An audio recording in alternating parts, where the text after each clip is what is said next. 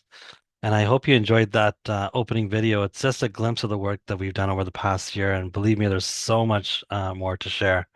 But also just wanted to know that that video is for work that was accomplished between April 1st, 2023 and March 31st, 2024.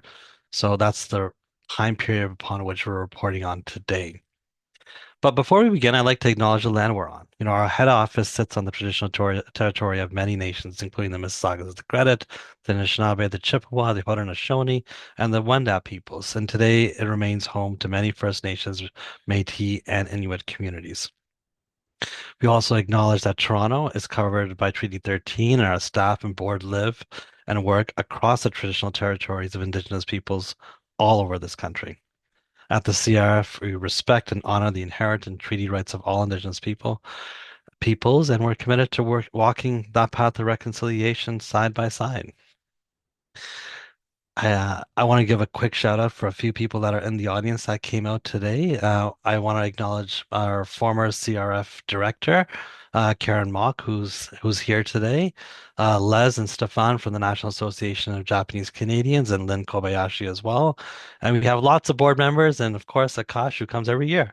And we look forward to having you. Thank you for coming today. It's a bit of a smaller show as we don't have any external speakers, mostly because we're in a writ period. As you may know, there's an election happening. And in that period, we canceled all our public facing programming other than this annual public meeting, which is required through statute. So obviously, as Crown corporations, we keep it rather quiet during election period. And that's why we're here today. Let's be honest, 2023-24 wasn't easy. Across Canada, polarization deepened. More and more people have shared with me that it's getting harder to talk to each other across lines of differences and even harder to listen. And in moments like that, it can feel like we're pulling apart. That's exactly where our work matters most. Our mission is to challenge racism, bridge divides, and open space for hard but necessary conversations. And this year, we got to work. 2023 and 2024 marked our first full year under our new strategic plan. Built through consultation with over 85 government and community voices, it's a plan rooted in three clear priorities. One, catalyzing systemic policy change. Two, building community capacity and knowledge mobilization. And three, becoming a modern and effective organization. And let me walk you through how we've turned these priorities into action. This past fiscal year, we stepped into some of the most pressing conversations happening in this country, where policy meets lived experience and where change begins to take root.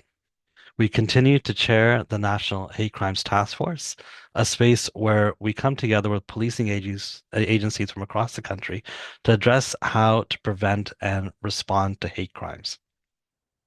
The rise in anti-Semitism, Islamophobia, hate towards 2S LGBTQIA+ communities, towards Chinese communities, towards South Asians, and to the many First Nations, Inuit, and Métis communities, and towards Black communities.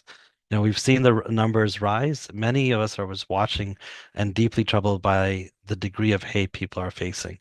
And to be honest, as a parent, if you have had your child's school shot at 3 times because of hate. Um, it would be very hard for me to send my kid to school, but that's what people are experiencing here in Canada today. So my heart goes out to all the different communities who are facing hate on a daily basis and are walking with both resilience, but also an unease that is not that they shouldn't have to. The work that we do is we work directly with police leaders to develop practical tools that help standardize training, improve hate crimes as they are reported, and support victims through reassurance protocols. These are real practical tools that we've created to support the policing community in better responding to hate. On the digital front, we've advised the federal government on a variety of issues, including online harms, bringing a race equity lens to the table. We continue the ongoing work of tackling anti-Black racism through policy, amplifying the Black Canadian leadership conversations that have helped shape justice and equity. Alongside CC and ESCO, we supported 24 Black civil society leaders and participating at the UN Permanent Forum on People of African Descent. We captured those insights after we came back from the forum into a report, which you can find on our website, but which had a variety of recommendations, some that the government has now implemented. We also submitted formal recommendations to the federal government as part of the development of the Black Justice Strategy. We called for targeted, lasting change because the overrepresentation of Black Canadians within the justice system is not new, but it is urgent and it needs to be addressed. In 2023, 2024, we launched the Coalition Against Anti-Asian Racism, an initiative born out of the need to understand and address the complex intersections of systemic racism, security, and belonging in Canada. The coalition hosted powerful media training sessions to amplify the voices of Asian Canadian communities in the public sphere. They shed light on the over-securitization of Asian Canadians, particularly academics, a largely overlooked issue. And we initiated a conversation, a crucial dialogue with CSIS, raising awareness to them about how foreign interference narratives have been both weaponized and harmed Asian communities in Canada, and we will continue to raise those voices to ensure that they understand the impact of how over securitization is actually impacting Canadians, particularly Chinese Canadians. Each of these efforts are about connecting evidence, but not just Chinese Canadians. South Asian Canadians and many other communities as well are deeply impacted by these conversations. Each of these efforts are about connecting evidence, experience, and public policy, and helping our systems better understand and work for the communities they're meant to serve. This issue for us, in particular around anti-Asian racism, is very important.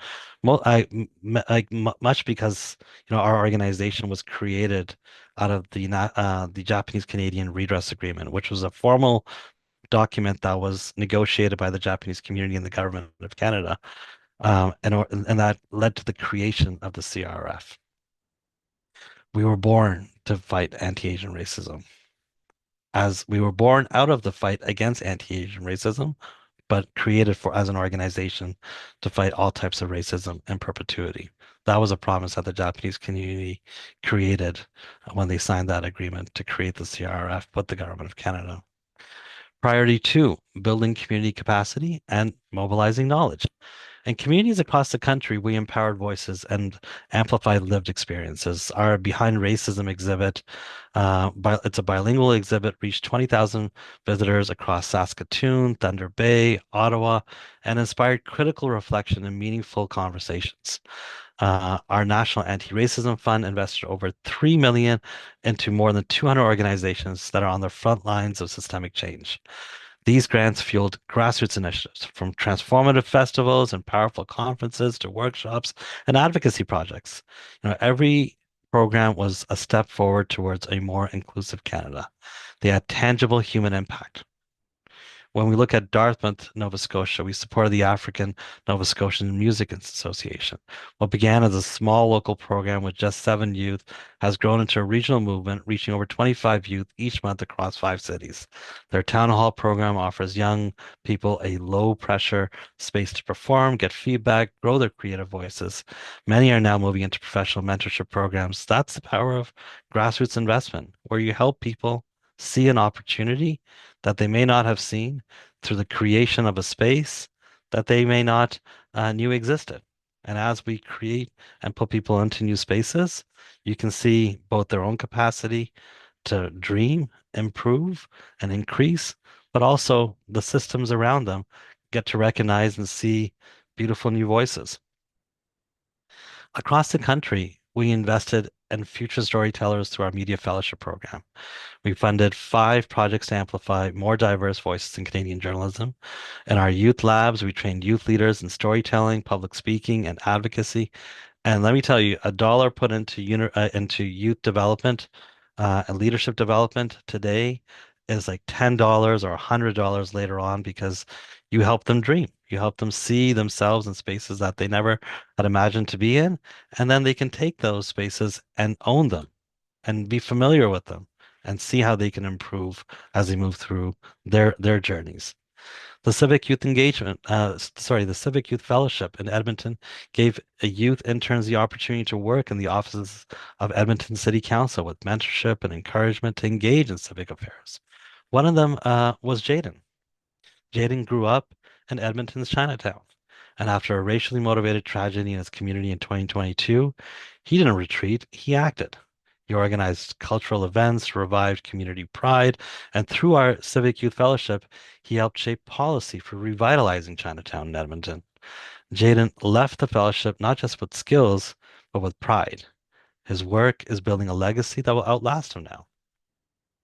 In 2023-24, we also took bold steps to ensure that the stories and struggles of racialized communities were reflected in the data that shapes policy. For example, we published the Black Canadian National Survey in partnership with York University.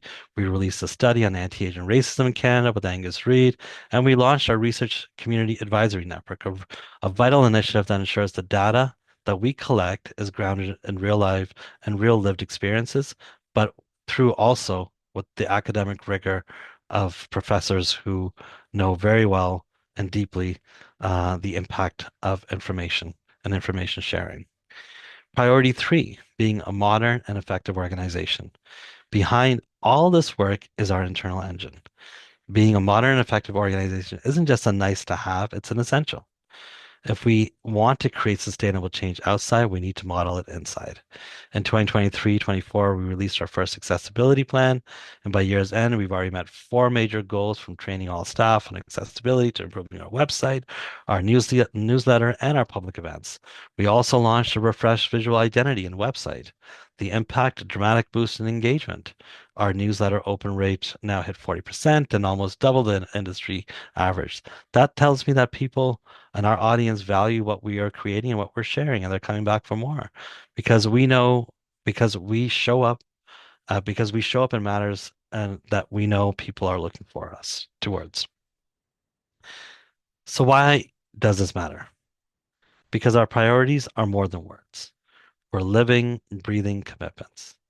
We show up in policy change, in community confidence, in youth leadership, in data, in dialogue. In 23-24, we didn't just fund projects, we funded possibility. We didn't just convene tables, we built bridges. And we didn't just respond to the moment, we helped lead it. To our staff, our partners, our grantees, and the young people who remind us why this work matters every single day, thank you, thank you, thank you, thank you. And let's keep building the kind of Canada where everyone belongs, where every voice counts. And with that, I'll now invite Laurie DeGraw, CRRF's Corporate Secretary, to open up the question and answer period. Thank you. Thank you so much, Mohammed, for those very important highlights. It's really a great pleasure to be here today, and we now have time for some questions. So I'll open up the floor to the public for some questions. You can ask questions using the Q&A function at the bottom of your Zoom screen. We'll read your questions out loud, and then either Teresa or Mohammed will answer it. I do have a question already right away. This is directed for you, Mohammed. Hate crimes are on the rise. Can CRRF share what it is doing to respond to this rise for all communities? Are there outcomes that you can point to through your work? Yeah, absolutely. So I think there's a myth that says police reported hate crimes going up is an indicator that hate is becoming more of a problem. That is true to some degree. But I would also say that the work that we've created, the work that we're doing with police forces, is dramatically increasing their capacity to recognize and document and address hate locally. I'll give you an example. In 2022, Halifax police had 16 hate crimes and incidences. In 23, that number went from 16 to 286. Was there an explosion of hate in Halifax? No. What happened was that they created a hate crimes unit and they trained all their frontline officers and call intake personnel to identify hate. So they responded. So the numbers that we're seeing are now a reflection of how the system is also improving to recognize hate. When we started the work on the task force, there were 21 hate crimes units across Canada. Currently, according to the federal ombudsperson for victims, there are 31. So as that work is now developing, more of the police are responding better. Are they responding in a great way? No, I think they're catching instead of they were catching 2%, maybe they're catching 4% of what's happening right now. And there's a big road to move forward, and that's the work that we're working on. Our work is not like directed towards one community or other community. It's directed towards the system to respond to everyone better. And that's where, we're now working in three different pillars. One, with policing. Two, with Crown prosecutors. We've created new tools to be able to help them, find case law that can support ongoing judicial cases. Cases before the courts, so that's dramatically improving. And then our next area to support is victims. Part of what we're seeing is that victims of hate have experiences. They go to the police and nothing happens. They fight for them to be seen and recognized, and still nothing happens. And what that is doing across the country is letting people feel like what has happened to them, as horrific as what has happened to them, didn't matter. And we need to fix the system, and we're working on that. That's our main area, but we need to do more to make sure that individual victims are supported, not just through policing, but through different services as well. And that's where the next iteration of our work on hate is going to be moving towards. Excellent. Thank you so much. This is an open question for either of you. How has the CRRF adjusted its goals and priorities over the past several years? With changing landscapes, is CRRF positioned through its strategic plan to respond and pivot as needed? Well, we are constantly pivoting, if you ask any of our staff. But look, I actually think that part of being a federal crown corporation is the ability for us to be able to be more nimble than some departments may be in terms of how they will respond to things, and can be more responsive, but also to take a longer lens. Stuff that we're working on does not get solved over 2 weeks and we can move on to the next thing. Stuff that we're working on will take years and years and years to change. We can create a pamphlet for people that police services could use as a standard on what is a hate crime, and we've created one, and some people are using it, but by the time we create it and a police service adopts it, prints it out, gives it to community members use it, report back, like the cycle takes a long time. So the work that we're doing is most certainly far more systemic than responding to changing dynamics. And to be frank, because we're a federal crown corporation, we have that responsibility. If we were to just be jumping from fire to fire to fire, it wouldn't make sense because we need long-term sustainable approaches for systemic issues. May I? Yeah, I'll just add that since the end of the last decade, I think there's strong evidence to see that we are now in a we have much stronger capacity to address policy and systemic change than just 6 years ago. We have become a lot more responsive. The way that we responded to Black Lives Matters, to how we building our capacity to be more responsive in playing a role in reconciliation. We remain to have strong connections to communities, especially those who are impacted by racism and hate, but we are in a much stronger position to and capacity to provide support to those communities. So I think there have been great change within the CRF over just the past 5 years. Wonderful. Thank you so much. The next question has been directed to Mohammed. The CRRF has a national mandate and works locally. Why has it not said more about events across the world that have reverberations within our borders, causing inter-community tensions and in some instances, increasing racism and hate? Yeah, thank you for that question. We definitely recognize that. So first, there's a couple of pieces to this. One is because we get this question quite a bit, particularly in relationship to the Israeli-Palestinian conflict, and how we should respond or not respond. So there's two things. One is the CRF is a domestically mandated organization. So we do not comment on international relations of any sorts. Any positions of the government of Canada taking on any international issues are the mandate of Global Affairs Canada and beyond our capacity as an organization. So our work is strictly domestic. The second thing is we also have made a conscious decision not to respond to current affairs. And I know that is a very large statement, but every single day, our wonderful communication staff put together a media clipping of between 10 to 12 horrific things that have happened in the last 24 hours. That could be, an indigenous person being killed by the police. That could be somebody who was thrown out of school and treated horribly because they're black.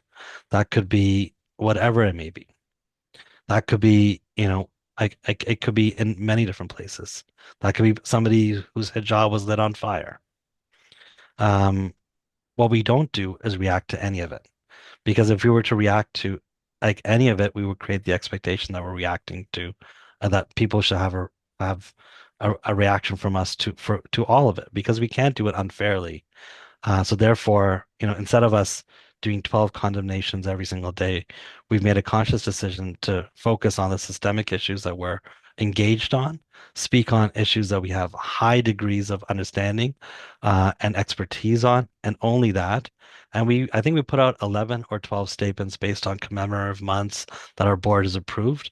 But beyond that, we don't respond to ongoing issues. I know there's a sense of disappointment that the CRF doesn't do that, but I think in order to ensure that there's consistency in the way we approach this work and that there's a long-term vision to how we're trying to achieve systemic change, I think it's important to maintain that line.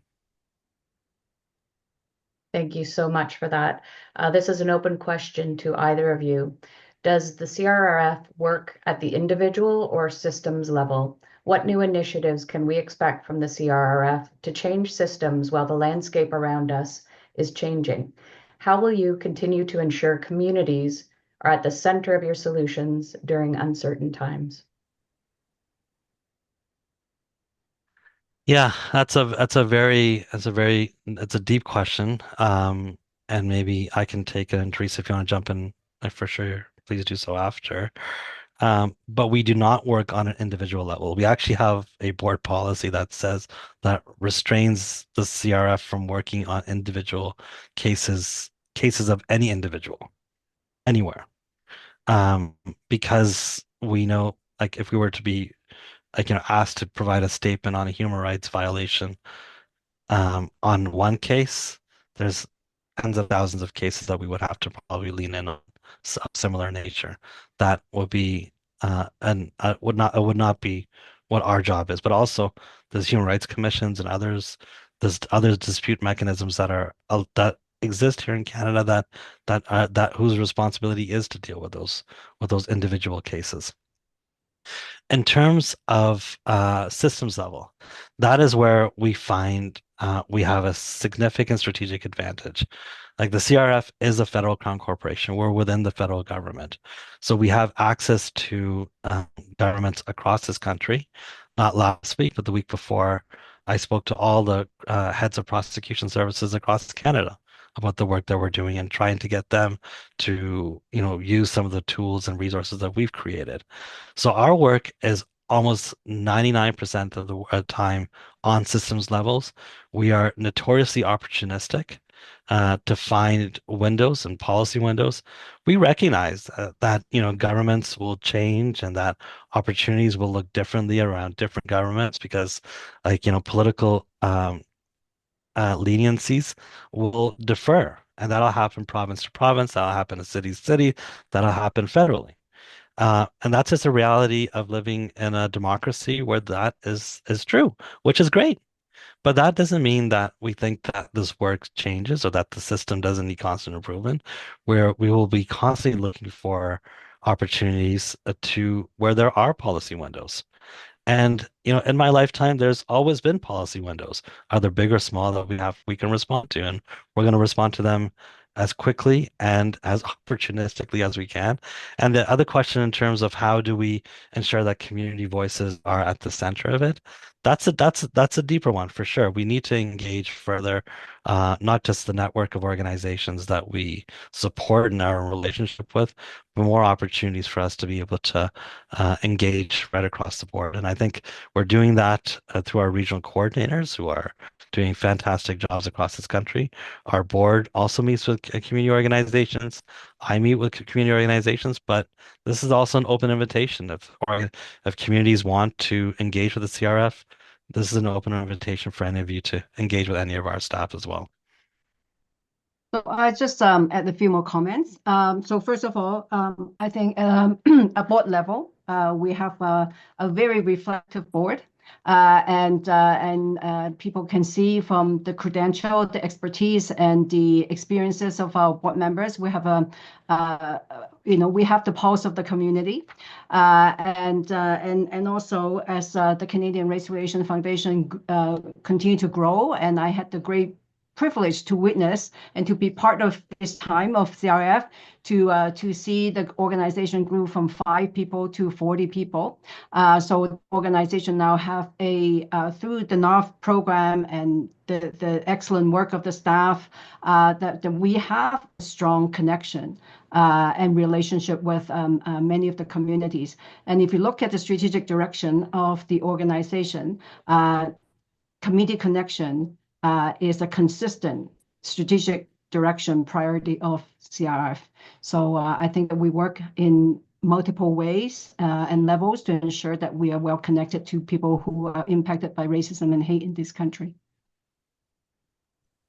Thank you so much to Mohammed and Teresa, and thank you to everyone who participated with questions today. I apologize that we couldn't cover off all of the questions, but really appreciate the engagement. For those of you that might like to follow up again, please feel free to email us at info@crrf-fcrr.ca. And now I'm pleased to turn this back to Teresa to close today's session. Thank you, Laurie. In closing, I want to express my sincere gratitude to all those who joined us today. Your engagement underscores our shared commitment to building a more equitable and just society. We're deeply inspired by the passion and dedication of our staff, volunteers, partners, and supporters. As we look ahead, we'll continue to build on our successes, challenge injustice, and work towards a future where the rights of all individuals in Canada are valued and respected, and the opportunity to thrive and contribute to building a better future together for all Canadians. Please follow us on social media and sign up for our newsletter to stay updated on our work. For those interested in our financial statements or further information, please visit our website. I would now like to pass it on to Bob Wyatt for the final words. Okay, thank you very much, Teresa. And what an honor to be part of this gathering. So we started with ceremony. I still have my smudge going here for all of you and to try to keep that really positive environment going.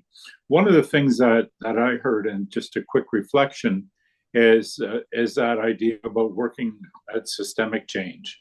And all of us that are part of the CRRF and this broader community of people, like-minded people, like-spirited people, working at different levels and on different issues, but for that positive change. And I think the one thing that I've always thought in the work that I've been doing in reconciliation, the one thing that unites, has the potential to unite all of us, is that idea of all of us wanting a better future for our children. And that idea of how can we work together to create that better future for everybody's children. And I really think there's something to that. The other thing that I think about when I think about those symbolic and substantive and systemic changes all happening all at the same time is that importance of spirit, because spirit is part of what drives that change. And it's something that I witnessed with the staff at CRRF, is that really incredible spirit and that really will to make change. So I just ask that you think about each other and that spirit that's required, and protect your spirit. Take care of your spirit in the work that you're doing, because it's work that's hard on your spirit. So find those opportunities to really reflect, to do what you do in your own way to take care of your spirit. That's what I really encourage you to do. When we started, we said that we're coming together in community. And when I think about that, I think about us like sitting around a fire. And one of the elders that I really loved a lot, he's passed away now. His name was Billy Two Rivers. And he would say that we're not really closing this meeting, that the spirit of this meeting will continue on. But we're going to lower that fire, that council fire that brought us together. And when we come back together again, that sometime in the future, we're going to raise that fire up.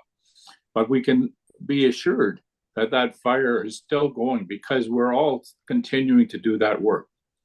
And we're all part of that fire. And that fire is there to warm us, to give us light, but also to take care of those things that aren't serving us well. We put that in the fire and ask the fire to take care of that for us.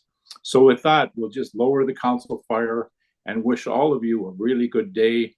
Wish all of you a good week. And until we come back together again, safe travels and take care.